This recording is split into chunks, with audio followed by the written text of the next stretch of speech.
இன்றைய தேர்தல் கருத்தாய்வில் நம்மோடு இணைந்திருக்கும் விருந்தினர் அரசியல் ஆய்வாளர் திரு ரவீந்திரன் துரைசாமி அவர்கள். வணக்கம். இன்றைய நமது கேள்வி, தமிழக அரசியல் தலைவர்களில் தொலைநோக்கு பார்வை மிக்க தலைவர் யார்? கிடைத்த தெரிவுகளில் கருணாநிதி, ஜெயலலிதா, அன்புமணி, மற்றவர்கள் யாரும் இல்லை, விஜயகாந்த், ஸ்டாலின், திருமாவளவன், கருத்தில்லை, சீமான் மற்றும் வைகோ என தெரிவுகள் திரையில் வருகின்றன. முதலில் மண்டல வாரியாக வடக்கு மண்டலம், தெற்கு மண்டலம், மத்திய மண்டலம், மேற்கு மண்டலம் என வரிசைப்படுத்தி இருக்கிறோம். கருணாநிதி முன்னிருக்கிறார் 19%, ஜெயலலிதா 13%, அன்புமணி ராமதாஸ் 18.5%, மற்றவர்களும் 18.5%, யாருமில்லை 4.5%, விஜயகாந்த் 7.5%, மற்றவர்கள் 5க்கும் கீழாக இருக்கின்றனர். திரு ரவீந்திரன் துரைசாமி, தொலைநோக்கு பார்வை மக்கள்கிட்ட நம்ம கேட்டது, மக்களுக்கு என்ன தேவையோ அதுல தொலைநோக்கு பார்வை தலைவர்களுக்கு இருக்கான்றதுதான். ஆனா 2-3 பிரிக்கலாம் நினைக்கிறேன். உங்க அடிப்படை கருத்து என்ன? தமிழக தலைவர்களின் தொலைநோக்கு பார்வை யாருக்கு அதிகம்னு கேட்டிருக்கீங்கன்னா, மக்கள் முக்கியமா ஆண்ட கட்சி, ஆளுங்கட்சி, மற்ற தலைவர்களை தமிழ்நாட்டின் நலன் தொடர்பாக இவங்க என்ன கொள்கை வச்சிருக்காங்க, திட்டம் வச்சிருக்காங்கிறத அடிப்படையில தான் கருத்து சொல்லியிருக்காங்க.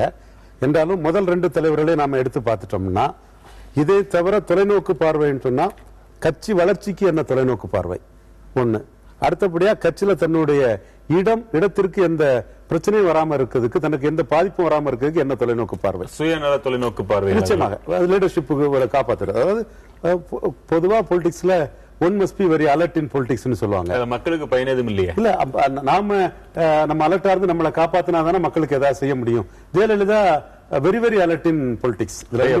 தாங்கள் பாதுகாக்கப்பட்டு மக்களுக்கு நல்லது செய்யணும்ன்றதா நோக்கமா? நிச்சயமாக. தாங்கள் முதல்ல பாதுகாக்கப்பட்டாதான் பர்சனல் பொலிட்டிக்ஸ் நின்னாதான் எல்லாமே அடுத்த கட்டத்துக்கு நீங்க போக முடியும். கட்சி, ஆட்சி எல்லாமே. அந்த வகையில ஜெயலலிதா ஒரு அக்யூர்டு லீடர், பவுண்டர் லீடர் அல்ல. எம்ஜிஆர், அண்ணா மாதிரி பவுண்டர் லீடர் அல்ல. அக்யூர்ட் லீடர்ஷிப் சொல்லும் போது அந்த அக்யூர்ட் லீடர்ஷிப்புக்கு த்ரெட் வரக்கூடாதுங்கிறதுக்காக ஒரு த்ரெட் வரும் ஒரு சூழ்நிலை வரும்போது இவங்க காங்கிரசின் மூப்பனார் கூட சேர்ந்து ஏதாவது அரசியல் சதியில ஈடுபடுவாங்கன்னு நினைச்சு திருநாவுக்கரசு, அரங்கநாயகம், நெடுஞ்செழியன் போன்றவர்களை முதிர்ந்த மேயர்னு சொல்லி கட்டத்திலே அவங்க கட்சியை விட்டு நீக்கினாங்க. அப்போ எய்தர் மீ ஆர் நோபடிங்கிறதா அவங்களோட கான்செப்ட். அதுக்கு பிறகு லேட்டஸ்டா அவங்களோட கான்செப்ட பாத்தீங்கன்னா கூட, நீங்க ஆட்சிக்கு வந்த இதுல சசிகலா உட்பட 16 பேரை துரோகிகள்னு சொல்லி கட்சியை விட்டு நீக்கிட்டு PS பாண்டியன் போன்றவர்களை வச்சு அவங்கள துரோகிகள்னு பேச வச்சது மட்டும் இல்ல, அவ்வளவு எம்எல்ஏக்கள்லாம் என்னோட தான் இருக்கிறாங்க, ஐ எம் த சுப்ரீம்னு காட்டாங்க. அதாவது அலர்ட்டா இருக்கிறாங்க, தன்னோட சுப்ரீமசிக்கு எந்த பிரச்சனையும் வந்துடக்கூடாது அலர்ட்டா இருக்கிறாங்க. அடுத்தபடியா செங்கோட்டையன் 500 வண்டிகளோட ஊர்வலம் போனதும் அவரும் அந்த கட்சியில மார்ஜினல் செய்யப்பட்டாப்ல. இது உள்கட்சி, இது சகஜம் தானே. இப்ப வேட்பாளர் மாற்ற மாதிரி இப்ப நண்பர்கள் மாற்றம் இல்ல, அதுல அந்த அலர்ட்னஸ் இருக்குது. இதெல்லாம் நீங்க தொலைநோக்கு பார்வைக்குள்ள கொண்டு வரீங்களோ? நிச்சயமாக அந்த தொலைநோக்கு பார்வை இருக்குதுங்கிறத நான் உறுதியா போர்சி பண்ணிதான் சொல்றேன். அடுத்தபடியா நீங்க சரி இருக்கட்டும், யாராக இருந்தாலும் தன் வாழ்நாள் வரையிலும் தான் நீங்க சொல்றதெல்லாம் செல்லுபடியாகும். தனக்கு பிறகு கட்சிக்குன்னு ஒரு தொலைநோக்கு பார்வையோடு ஒரு தலைவரை தேர்ந்தெடுக்க வல்லவர்கள் அவர்கள் இருக்காங்களா? இல்ல, அதாவது அதுல 2 கான்செப்ட் இருக்கு. Politics only moves and counter moves. நீங்க 2வது இடத்துல ஒருத்தர் வச்சுட்டாங்கன்னா அவங்களுக்கு இன்னார்டினேட் டிலே ஆச்சுன்னு வைங்க, அதை கவுத்துட்டு வர முடியும்னு பார்ப்பாங்க. அந்த மாதிரி பல இடங்கள்ல, அதாவது சந்திரபாபு நாயுடு என்டிஆர் வீழ்த்திட்டு வந்ததே நாம பக்கத்திலே மாநிலத்தில் மிகப்பெரிய மாஸ் லீடர், 50% மக்கள் ஆதரவு பெற்ற மாஸ் லீடர் டெக்னாலிட்டிஸ் மூலமா பஸ்ல பாஸ்கர் ராவ் கவிழ்த்தாரு, முடியல, அவர் மக்கள் சக்தியால வென்றாரு. கடைசியில சந்திரபாபு நாயுடு கவிழ்த்தார். அதனால அலர்ட்டா இருக்கணுங்கிறது உண்மை. பர்சனல் அலர்ட்னஸ் சொல்லிடலாம் எளிமையா. நிச்சயமா. அடுத்தபடியா தன்னோட கட்சிக்கு பாதிப்பு வராம இருக்கக்கூடியதுல அலர்ட்டா இருப்பாங்க. கருப்பு எம்ஜிஆர் விஜயகாந்த் சொன்னாருன்னா அவரை எம்ஜிஆர் பேரை சொல்லி நமக்குள்ள ஓட்டு வங்கியில அதுல ஏதோ பங்கெடுக்க வரான்னு சொல்லும்போது அதுல அலர்ட்டா இருப்பாங்க. நடிகர் விஜயகாந்த் ரஜினிக்கு இளைய தளபதினு சொல்லிட்டு, சாரி விஜய் நடிகர் ரஜினிக்கு இளைய தளபதினு சொல்லிட்டு இருந்தாரு. திடீர்னு எம்ஜிஆருக்கு தொண்டர்னு தன்னை காட்ட ஆரம்பிச்சதும், பேனர்களை காட்ட ஆரம்பிச்சதும் என்ன நடந்துங்கிறத நம்ம பார்த்தோம். அதுக்கப்புறம் டாக்டர் ராமதாஸ் நான் தலித்தின் ஒரு கான்செப்ட எடுத்தாரு. அவரு திருச்சியை தாண்டி போக முடியாத அளவுக்கு வேற ஆதரவு சக்திகளை, ஏடிஎம்கேக்கு ஆதரவு சக்திகளை அவர் ஆர்கனைஸ் பண்ண முடியாத அளவுக்கு அவர் சிறைப்படுத்தப்பட்டார். சோ இந்த தொலைநோக்கு பார்வை தன்னோட லீடர்ஷிப் சம்பந்தப்பட்டது, தன்னோட கட்சி சம்பந்தப்பட்டது. மற்றபடி இங்க கருத்து கணிப்புல சொன்னது தமிழ்நாட்டின் நலன் பற்றிய தொலைநோக்கு பார்வை சொல்லியிருக்காங்க. வயது வாரியான முடிவுகளையும் பார்த்துட்டு நம்ம பேசலாம். 18 இருந்து 25, 26 இருந்து 35, 36 இருந்து 50, 50 வயதிற்கு மேற்பட்ட மூத்தவர்கள்னு நம்ம 4 வகையாக பார்க்கிறோம். அதுல நேற்றை போலவேதான் கிட்டத்தட்ட கருணாநிதி அவர்களுக்கு வயது ஏற ஏற அந்த சதவீதம் ஏறிட்டே இருக்கு. மூத்தவர்களிடம் 30% அளவிற்கு ஆதரவை பெற்றிருக்கிறார் தொலைநோக்கு பார்வை மிக்கவருங்கிறதுல. ஜெயலலிதா அதற்கு அடுத்த 2ஆம் இடத்தை அவர் பெறுகிறார். 3ஆம் இடத்தில் பெரும்பகுதி அன்புமணி ராமதாஸ் பெறுகிறார். ஜெயலலிதாவை பொறுத்த வரைக்கும் வயது ஏற ஏற அவருக்கான மதிப்பு குறைஞ்சிருக்குது. இளையோரிடம் இருக்கும் மதிப்பை விட முதியோர்களிடம் அவருடைய மதிப்பு குறைஞ்சிருக்குது. இதுக்கு கான்செப்டே ஜெயலலிதாவுக்கு தமிழ்நாட்டின் நலன் கருதி பார்க்கும்போது ஜெயலலிதாவோட ஒரு 25 வருஷங்களுக்கு முன்னாடி எஸ்டாப்ளிஷ் ஆன தலைவர் கருணாநிதிங்கிறது தான் காரணம். அவர் 71 சீஃப் மினிஸ்டர் கேண்டிடேட்டா வந்துட்டாரு.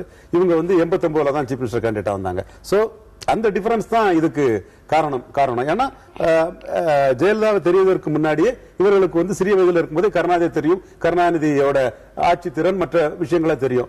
ஜெயலலிதாவை பற்றி தெரிஞ்சவங்க புதிய வாக்காளர்கள் தான். அதாவது கம்பேரிட்டிவ்லி கருணாநிதி கூட சொல்லும்போது ஒரு 25-30 வருஷம் டிஃபரன்ஸ் இருக்கு. அதுதான் இந்த எல்லா சர்வேலையும் கருணாநிதிக்கு வயதான மத்தியில் சற்று ஆதரவு அதிகமா இருக்கிறதும் இளைஞர்கள் மத்தியில் ஜெயலலிதாவுக்கு ஆதரவு இருப்பதற்கும் காரணம் இந்த தன்மைதான். இதற்கு அடுத்தபடியாக அன்புமணி ராமதாஸ் வந்துடுறாரு. அன்புமணி ராமதாஸ் அவர் தர்மபுரியில வெற்றி பெற்றது ஒரு சாதனை. 37 இடங்கள் ஜெயலலிதா அதிமுக வெற்றி பெறும்போது இவர் தர்மபுரியில் வெற்றி பெற்றது ஒரு சாதனையாளராக வருகிறார். அந்த இடத்தில் தொடர்ந்து அவங்க 2ஆம் இடத்துல கட்சி என்னைக்கு ஆரம்பிச்ச 89 இருந்து இன்னைக்கு வர 2வது இடம், ஃபர்ஸ்ட் ஆர் செகண்ட் லெவல்ல இருக்கிறாங்க. அப்போ அவங்க அங்க வெற்றி பெற்றும் போது ஒரு ஹீரோ ஆகிறார். அந்த வெற்றியின் அடிப்படையில் அவர் முதலமைச்சர் வேட்பாளராக ப்ரமோட் பண்ணப்படுகிறார். அப்போ 50 வருஷம் திராவிட கட்சிகள் தமிழ்நாட்டின் வளர்ச்சிக்கு எதுவும் பண்ணல, நாங்க ஏற்கனவே திமுக அண்ணா திமுக கூட போனதுக்கு உங்கள்கிட்ட பெரிய மன்னிப்பு கேட்டுக்கிறோம், நாங்க வந்தா இதை செய்திருவோம் அதை செய்திருவோம், வளர்ச்சி பாதையில கொண்டு போயிருவோம், ஹெல்த் மினிஸ்டரா இருக்கும்போது அதை செய்தாருங்கிறத ப்ரமோட் பண்றாங்க. சோ ஹெல்த் மினிஸ்டரா இருக்கும்போது அவர் செய்தார். அது மறுக்க முடியாத உண்மை. மன்னிப்பு தொலைநோக்கு பார்வை தானோ? நிச்சயமா தொலைநோக்கு பார்வையா டெம்பரரியாங்கிறது 2019 தெரியும். அது வேற விஷயம். பட் மக்கள் மத்தியில் அவர் ஹெல்த் மினிஸ்டரா இருந்து செயல்பட்டதும் இவர் சீஃப் மினிஸ்டர் இதெல்லாம் செயல்படுவாருங்கிறதும் சரியான முறையில் விளம்பரப்படுத்தி கொண்டு போகப்பட்டது. அதோட வெளிப்பாடு தான் அன்புமணிக்கு 3வது இடம் அன்புமணி இருக்கிறது. பொதுவாகவே இந்தியா தாண்டாத தலைவர்கள் பல பேர் உண்டு. வெளிநாடுகளுக்கு அடிக்கடி செல்லக்கூடியவர்களும் அரசியல் தலைவர்கள் தான். ஒரு தடவை ஒரு முன்னேறிய நாட்டிற்கு சென்று பார்த்து விட்டு வந்தால் அவங்களால சும்மா இருக்க முடியக்கூடாது. நம்ம மக்களுக்கு இந்த மாதிரி செய்யணுமே துடிக்கணும். அப்ப யாரும் துடிக்கிற மாதிரி பெருசா தெரியல. 1-2 பேர் நீங்க சொன்ன மாதிரி அன்புமணி ராமதாஸை ஒத்துக்கலாம் இல்லையா? ஆமா. அப்ப ஏன் அந்த தொலைநோக்கு பார்வை இத்தனை முறை வெளிநாடுகளுக்கு போறாங்களே, ஏன் அந்த உணர்வு இருக்க மாட்டேங்குது மற்ற தலைவர்களுக்கு? இல்ல உங்களுக்கு அதாவது மற்ற தலைவர்கள் இது நாள் வரை கருணாநிதி ஜெயலலிதா தவிர மற்ற யாரும் கமெண்ட் பண்ண முடியாது, அதை பற்றி அவங்க அட்டம்ப்டே போடல. இதே அன்புமணியை 2011 சட்டமன்ற தேர்தலில் திமுக தலைமையில் உள்ள கூட்டணியில் 30 இடங்களை வாங்கிக்கிட்டு கூட்டணி அமைச்சர் தான். ஆனா மக்களுக்கு அன்புமணி மேல ஹெல்த் மினிஸ்டர் இருந்தனால ஒரு பார்வை இருக்கு. இன்னும் சொல்ல போனா 10 இடங்களை வாங்கி கூட்டணி அமைச்ச திருமாவளவன் மேலே மக்களுக்கு ஒரு பார்வை இருக்கு. அவர் இன்னைக்கு கூட நான் தனிச்சு போட்டியிட போறேங்கிற ஒரு ஆஃபரை மக்களுக்கு கொடுக்கல. ஆனா அவருக்கு 6% மக்கள் அவரை தொலைநோக்கு பார்வை உள்ளவர்னு பதிவு பண்றாங்க. இன்னொரு சந்தேகம் இருக்கு. எல்லாருடைய தேர்தல் வாக்குறுதிகளையும் பார்க்கும் பொழுது எல்லா தலைவரும் தொலைநோக்கு பார்வை உள்ளவர்களை போலதான் ஜொலிக்கிறாங்க. அப்போ அந்த தேர்தல் வாக்குறுதிகள் எல்லாம் மக்களை போய் சென்று சேரல இன்னும் பொருளா, இன்னும் மக்கள்கிட்ட கொண்டு போய் சேர்க்கணுமா? அவங்க இதெல்லாம் நம்ம விரிவா பேசலாம். அடுத்து நமது கேள்வி, தமிழக தலைவர்களில் தொலைநோக்கு பார்வை அதிகம் கொண்டவர் யார்? கிடைத்த பதில்களை இனி பாலின வாரியாக ஆண்கள் பெண்கள் என்று சதவிகித அடிப்படையில் பிரித்து பார்க்கலாம். பிறகு மொத்த முடிவுகளும் திரையில் தெரியும். ஆண்கள் பெண்கள்ல நான் கருணாநிதி ஜெயலலிதா இவர்களை விட்டு நான் இன்னொரு கணக்கு எடுக்கிறேன். குறிப்பாக திருமாவளவன் ஆகட்டும், சீமான் ஆகட்டும், வைகோவாகட்டும், அன்புமணி ராமதாஸ் ஆகட்டும், ஆண்களில் எவ்வளவு பெற்றிருக்கிறார்களோ அதில் பாதி அளவு தான் பெண்கள்கிட்ட பெற்றிருக்காங்க.